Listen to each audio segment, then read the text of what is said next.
Good evening বন্ধুরা, আজ 4 September বৃহস্পতিবার। আজকের সন্ধ্যার বরাক তথা সমগ্র আসামের গুরুত্বপূর্ণ খবরগুলি হল: গৌরব গগৈয়ের কোনো ইজ্জত নেই। গৌরব গগৈয়ের পরিবারের 3 জনই বাংলাদেশি। গৌরব গগৈকে আমি আজকাল গুরুত্ব দেই না। হিমন্ত বিশ্ব শর্মা এমন কোনো কাজ করে না যাতে ক্ষমা চাইতে হয়। আজ এক সংবাদ সম্মেলনে গৌরব গগৈকে এভাবেই আক্রমণ করলেন রাজ্যের মুখ্যমন্ত্রী ডক্টর হিমন্ত বিশ্ব শর্মা। মুখ্যমন্ত্রী বলেন, গৌরব গগৈয়ের তো কোনো ইজ্জতই নেই। সেই সাথে গৌরব গগৈয়ের পরিবারে যে 3 জন সদস্য আছেন তারা সবাই বিদেশি। তিনি বলেন, গৌরব গগৈ আজকাল যা কিছুই বলেন আমি তাতে পাত্তা দেই না। আমি এমন কোনো কাজ করি না যাতে জনগণের কাছে ক্ষমা চাইতে হয়। সেই সাথে মুখ্যমন্ত্রী ডক্টর হিমন্ত বিশ্ব শর্মা আজ ঘোষণা করেছেন, আগামী 10 অক্টোবর রাজ্যে নিযুক্তি পাবেন 8-9 হাজার শিক্ষক। রাজ্যে চাকরি নিয়ে আজ বড় ঘোষণা করলেন মুখ্যমন্ত্রী ডক্টর হিমন্ত বিশ্ব শর্মা। রাজ্যে নতুন রূপে আসবে এনআরসি। ভারত সরকারের থেকে এনআরসির আপডেটের নেক্সট পারমিশন নেওয়া হবে। প্রয়োগ করা হবে ভারত সরকার, উচ্চতম ন্যায়ালয় এবং অসম সরকারের ক্ষমতা।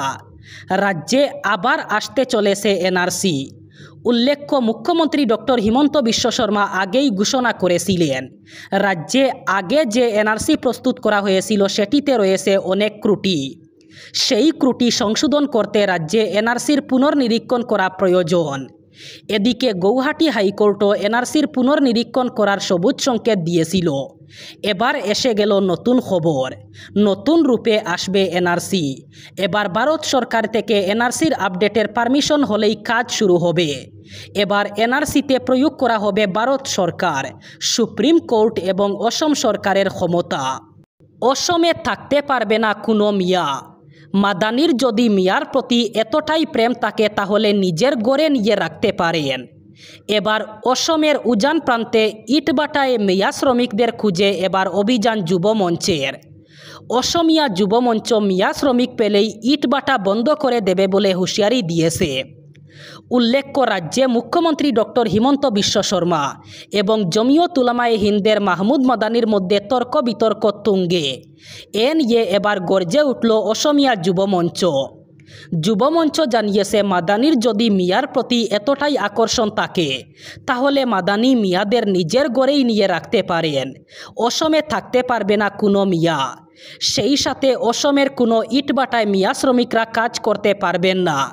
যদি কোনো ইটবাটায় মিয়া শ্রমিকরা পাওয়া হয় তাহলে সেই ইটবাটা বন্ধ করে দেওয়া হবে বলে হুঁশিয়ারি দিয়েছে অসমিয়া যুব মঞ্চ। দুর্গাপূজার আগেই এসে গেল খুশির খবর। এবার দাম কমবে বেশ কয়েকটি জিনিসের। জিএসটি নিয়ে বড় সিদ্ধান্ত নিল কেন্দ্রীয় সরকার। গতকাল জিএসটি কাউন্সিলের মিটিংয়ের পর জীবন ও স্বাস্থ্য বিমা থেকে তুলে নেওয়া হলো জিএসটি। এছাড়াও আরও বেশ কিছু পণ্যে জিএসটির হারের অদলবদল ঘটানো হয়েছে। এতে শতাধিক পণ্যের দাম কমতে পারে। এদিন এই ঘোষণা করেন কেন্দ্রীয় অর্থমন্ত্রী নির্মলা সীতারমণ। পাশাপাশি মাত্র 2টি স্ল্যাবে জিএসটি কার্যকর করার কথা বলা হয়েছে। পুজোর আগে জিএসটি স্ল্যাবে পরিবর্তন হওয়ায় মধ্যবিত্তদের সুরাহা হবে বলেই মনে করা হচ্ছে। তবে জিএসটির নতুন হার আনার পেছনে আমেরিকার নতুন শুল্ক নীতিকেও দায়ী করছে ওয়াকিবহাল মহলের একাংশ। এবার শোনিতপুরে উদ্যমিতা প্রকল্পের চেক বিতরণ করলেন মুখ্যমন্ত্রী ডক্টর হিমন্ত বিশ্ব শর্মা। আজ শোনিতপুরে এক অনুষ্ঠানে দাঁড়িয়ে মুখ্যমন্ত্রী ডক্টর হিমন্ত বিশ্ব শর্মা হাজার হাজার মহিলাদের হাতে উদ্যমিতা প্রকল্পের 10,000 টাকার চেক বিতরণ করেন।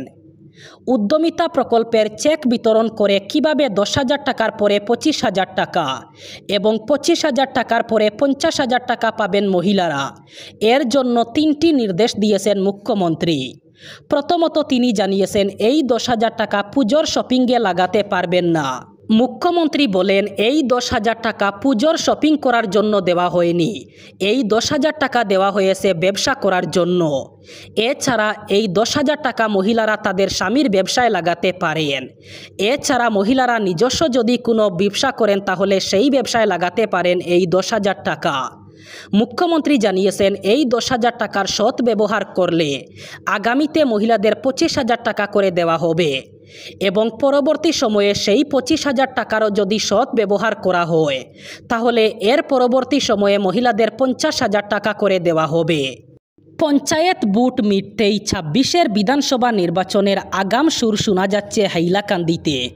বিশেষ করে কংগ্রেস শিবির এখন টিকিট প্রত্যাশীদের উপচে পড়া বীর।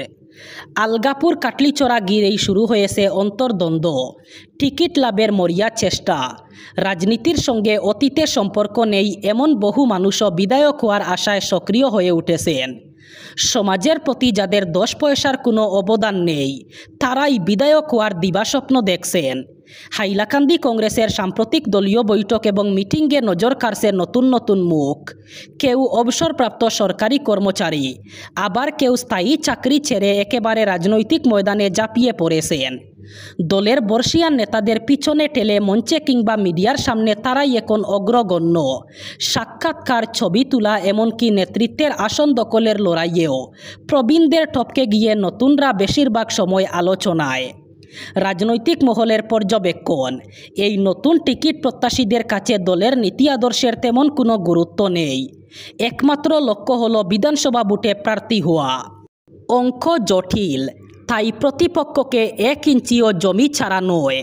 উপরাষ্ট্রপতি নির্বাচনের আগে তাই মকপলের আয়োজন করছে শাসক বিরোধী 2 শিবিরই। তাৎপর্যপূর্ণভাবে 2 শিবিরের ওই মকপল একই দিনে দিল্লিতে আয়োজিত হবে। উপরাষ্ট্রপতি নির্বাচনে মহারাষ্ট্রের রাজ্যপাল সিপি রাধাকৃষ্ণনকে প্রার্থী করেছে বিজেপি। কোনোভাবেই যাতে ক্রস ভোটিং না হয় তার জন্য তৎপর বিজেপি শিবির। আগামী 9 সেপ্টেম্বর নির্বাচন, তার আগের দিন এনডিএ শরিকদের নৈশ বুঝে ডেকেছেন প্রধানমন্ত্রী নরেন্দ্র মোদী। হাজির থাকবেন ওয়াইএসআর কংগ্রেসের প্রধান জগনমোহন রেড্ডিও। বিজেপি সাংসদদেরও মক ভোটিংয়ের প্রশিক্ষণ দেওয়া হবে। এনডিএ সাংসদদের ভোট যাতে জোটের উপরাষ্ট্রপতি পদপ্রার্থী সিপি রাধাকৃষ্ণনের ঝুলিতেই পড়ে তা নিশ্চিত করতে কেন্দ্রীয় মন্ত্রিসভার সদস্যদের রাজ্যওয়ারি দায়িত্ব ভাগ করে দেওয়া হয়েছে। এবার উপরাষ্ট্রপতি নির্বাচনের লড়াই কঠিন। 2 পক্ষই একে অপরকে চ্যালেঞ্জ ছুড়ে দিতে প্রতিদিন নয়া কৌশল নিচ্ছে। এবার যে অনায়াসে জয় আসবে না, খেলার শুরুতেই তা বুঝতে পেরেছে সরকার পক্ষ।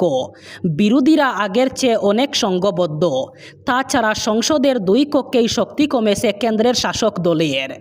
এবার শেষ খবর, বিধানসভা নির্বাচনের দিন তারিখ ঘোষণার আগেই বিভিন্ন নেতার দল ত্যাগে রাজনৈতিক ময়দান জমে উঠেছে।